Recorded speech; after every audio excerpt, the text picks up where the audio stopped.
Hello students, welcome to our YouTube channel. I hope students you are all doing good. तो एक ऐसा topic जिस पे बहुत डिस्कशन हो रही है. टॉपिक क्या है? टॉपिक वैसे तो है क्या? टॉपिक है पुतिन का अरेस्ट. आईसीसी, अब मैं आपको पूरा समझाऊंगा ये आईसीसी है क्या. असल में ये वो क्रिकेट वाला आईसीसी नहीं है, ये है इंटरनेशनल क्रिमिनल कोर्ट वाला आईसीसी. तो इन्होंने दो रशियन लोगों के अगेंस्ट अरेस्ट वारंट जारी कर दिया, जिसमें से एक तो है सीधे सीधे रशिया के प्रेसिडेंट. तो रशिया के प्रेसिडेंट के अगेंस्ट एक अरेस्ट वारंट जारी कर दिया गया है.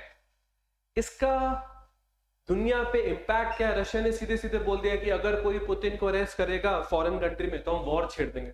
रशिया के पास तो आजकल हर चीज का एक ही जवाब है. ठीक है, तुम समझते असल में यहां पर हो क्या रहा है. ठीक है, ये लोग असल में करेंगे क्या, या दुनिया की कभी पीस वापस से आ पाएगी या नहीं आ पाएगी. ठीक है, आईसीसी मतलब इंटरनेशनल क्रिमिनल कोर्ट ने इशू किया है arrest warrant against Vladimir Putin, president of Russia. अब देखो फ्रेंड्स, जैसे हम कहते हैं ना कि कुछ कंट्री में प्रेसिडेंट इन पावर होते हैं जैसे यूएसए, कुछ कंट्री में प्राइम मिनिस्टर इन पावर होते हैं जैसे इंडिया, यूके. रशिया में क्या है, प्रेसिडेंट के पास इंटेंस पावर है, इतनी इंटेंस पावर कि वहां ये पार्लियामेंट वगैरह इन सब की ज्यादा चिंता नहीं है. जो पुतिन चाहेंगे वो हो जाएगा. तो अगर मैं आपसे पूछूं ज्यादा पावरफुल दुनिया में कौन है, यूएसए के प्रेसिडेंट जो बाइडेन या रशिया के प्रेसिडेंट व्लादिमीर पुतिन? तो आप सोचोगे यूएसए इकोनॉमिकली स्ट्रांग है, आर्मी एयरफोर्स नेवी भी स्ट्रांग है, तो शायद जो बाइडेन ज्यादा स्ट्रांग है. नहीं, व्लादिमीर पुतिन. चाहे ओवरऑल यूएसए की पावर ज्यादा है और रशिया की पावर कंपैरेटिवली कम है, पर जो बाइडेन इस ज्यादा पावर को भी कौन सा यूज कर सकते हैं? उनको तो पार्लियामेंट वगैरह बहुत प्रॉब्लम होगी. पुतिन जो भी पावर है सारी यूज कर सकते हैं. आप समझ रहे हो? तो ज्यादा पावरफुल कौन हुआ? पुतिन. तो बिल्कुल हम कह सकते हैं दुनिया के one of the most powerful इंसान आज भी, इतनी वॉर के बाद भी है, व्लादिमीर पुतिन. अब समझते हैं इस न्यूज को. ये न्यूज असल में क्या कह रही है, ये अरेस्ट वारंट में लिखा गया. ठीक है, तो सबसे पहले आप देखो, जैसे ये न्यूज आई कि आईसीसी ने एक अरेस्ट वारंट जारी कर दिया है, रशिया का रिप्लाई. रशिया कोई भी ऐसी कंट्री को बॉम्ब कर देगा अगर ऐसा हुआ कि पुतिन कहीं गए विजिट पे और उन्होंने अरेस्ट कर लिया पुतिन को कि हमको तो आईसीसी ने बोला था, तो रशिया उस कंट्री पे जंग छेड़ देगा. कहीं ना कहीं पुतिन ने खुद ही ऑर्डर पास किया कि ऐसा करेंगे हम. ठीक है, ठीक है. अब ना एक डाउट, बहुत सारे लोगों को ना कंफ्यूजन हो सकती है आईसीसी और आईसीजे के बीच में. देखो, आईसीजे की पहली बात करते हैं क्योंकि ज्यादा इंपॉर्टेंट है. इंटरनेशनल कोर्ट ऑफ जस्टिस है कहां पर? यह आपको मिलेगा नीदरलैंड्स के शहर द हेग में. कहीं लिखा हुआ है इसके हेडक्वार्टर्स के बारे में? ये फाउंड तो ठीक है, चलो यहां लिखा नहीं हुआ. ये है नीदरलैंड्स के एक शहर द हेग. और अगर आप देखो आईसीसी भी द हेग नीदरलैंड्स में है, तो दोनों एक ही शहर में है. पर ये बहुत इंपॉर्टेंट फुल है क्योंकि आईसीजे तो यूएन के एक प्रिंसिपल ऑर्गन है. ठीक है, 6 प्रिंसिपल ऑर्गन होते हैं ना यूएन के, जिसमें UNSC, UNGA, trusteeship council, secretariat, उसमें से एक तो इंटरनेशनल कोर्ट ऑफ जस्टिस है. वो जो है वो आप कह सकते हैं इंपॉर्टेंट है, पर इसके जितना इंपॉर्टेंट नहीं है. इंटरनेशनल क्रिमिनल कोर्ट एक इंटर गवर्नमेंटल ऑर्गेनाइजेशन है जो दुनिया भर में कंट्रीज के डिस्प्यूट्स पे फैसला सुनाता है. हेडक्वार्टर्स है द हेग नीदरलैंड्स में. फाउंड किया गया था 2002 में. ठीक है, 2002 में ये फाउंड हुआ था. 1945 में यूएन का पार्ट है. ये भी कंट्रीज के बीच के डिस्प्यूट सॉल्व करता है, पर वो ना थोड़े वॉर रिलेटेड डिस्प्यूट्स पे ज्यादा बात करता है. ये बाकी डिस्प्यूट्स के लिए थोड़ा ज्यादा, और इसका दुनिया ज्यादा मानती भी. उसके केस में बहुत सारी कंट्रीज के मानने से मना भी कर देती है. ठीक है, ठीक है. अब इंटरनेशनल क्रिमिनल कोर्ट मतलब आईसीसी, आईसीजे नहीं, आईसीसी ने इशू किया एक अरेस्ट वारंट. ये अरेस्ट वारंट इशू किया गया व्लादिमीर पुतिन के अगेंस्ट. क्यों? क्योंकि बोला गया व्लादिमीर पुतिन वॉर क्राइम्स कर रहे हैं. अब कहां कर रहे होंगे वॉर क्राइम्स? जहां वॉर चल रही है, मतलब यूक्रेन में. ठीक है, पहली बार ऐसा हुआ है कि यूनाइटेड नेशन सिक्योरिटी काउंसिल के जो 5 परमानेंट मेंबर है, US, Russia, China, UK, France, उनमें से किसी एक परमानेंट मेंबर के हेड ऑफ द स्टेट के अगेंस्ट एक अरेस्ट वारंट जारी हुआ है, मतलब व्लादिमीर पुतिन के अगेंस्ट. अब एग्जैक्ट कौन सा वॉर कायम किया है पुतिन ने? तो बोला क्या जा रहा है, ये जो अरेस्ट वारंट है व्लादिमीर पुतिन के अगेंस्ट, इसमें ये बोला गया कि अनलॉफुली डिपोर्ट किया जा रहा है, ट्रांसफर किया जा रहा है बच्चों को from the occupied areas of Ukraine. मतलब यहां ये बोला जा रहा है कि रशिया यूक्रेन का जिस जिस एरिया की ऑक्यूपाई कर रहा है वहां से बच्चे उठाकर रशिया की तरफ भेजे जा रहे हैं. ये एग्जैक्टली आप कह लो कि वो लैंग्वेज जो है लिखी हुई है कि आप इलीगली बच्चों को यूक्रेन के ऑक्यूपाइड एरिया में से निकाल कर रशिया लेके जा रहे हो। अब एग्जैक्टली जो एरिया की बात हो रही है मैं आपको वो एरिया भी दिखा देता हूं। अगर आप इस मैप की तरफ देखो तो सोचो ऑलमोस्ट 1 साल से ज्यादा टाइम हो चुका है। रशिया जो दुनिया की दूसरी सबसे स्ट्रॉन्गेस्ट कंट्री है, यूक्रेन का रैंक तो 20th से भी ज्यादा आ गया स्ट्रॉन्गेस्ट कंट्रीज में। रशिया अपने कंपैरेटिवली काफी वीक कंट्री से लड़ रहा है, पर 1 साल से ज्यादा की वॉर में रशिया ने जीता क्या है?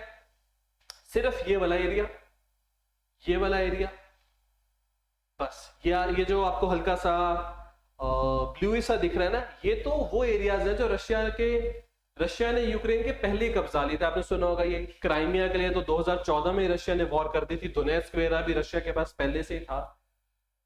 ये जो एरिया ना आप कह सकते हो अभी वाली वॉर में रशिया ने सिर्फ इतना जीता है। सोचो, तो रशिया की जो इतनी माइट थी कि हम स्ट्रांग है, ये वो लग रहा है कि इतनी कोई खास है नहीं, पर चलो जो भी एरिया जीता है अब तक रशिया के कंट्रोल में, इसके लिए भी यूक्रेन वापस से जंग कर रहा है। ठीक है, अब देखना होगा कि आगे वाले टाइम में कि कौन कहां को बढ़ता है, क्या रशिया आगे जाता है या यूक्रेन आगे बढ़ता है। ठीक है, तो यहां से जो बच्चे वगैरह है ना वो रशिया वाले, मतलब रशिया के जो सोल्जर्स है वो अपनी तरफ लेके जा रहे हैं, ये इल्जाम है। ठीक है, रशिया ने क्या जवाब दिया? रशिया ने बोला कि यहां तो जंग हो रही, तो रशिया ने देखो क्या बोला।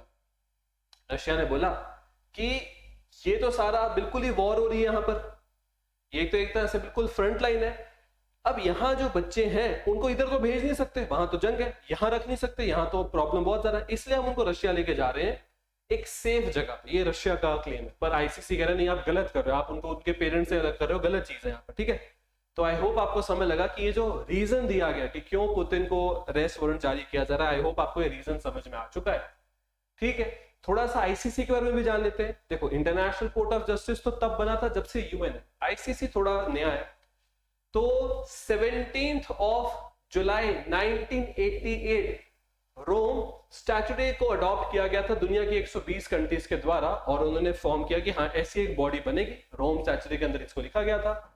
1 जुलाई 2002 रोम स्टैट्यूट जो ये इफेक्टिव हो गया, मतलब इसने काम करना शुरू कर दिया था, और 60 से ज्यादा कंट्रीज ने इसको रैटिफाई कर दिया। रैटिफाई होता है कि आप कोई चीज साइन कर कराए और अपनी कंट्री में पार्लियामेंट से पास करा के अप्रूवल कर दिया कि हाँ हम वो ज्वाइन करेंगे, तो इसकी रैटिफिकेशन 60 से ज्यादा कंट्रीज ने कर दी थी।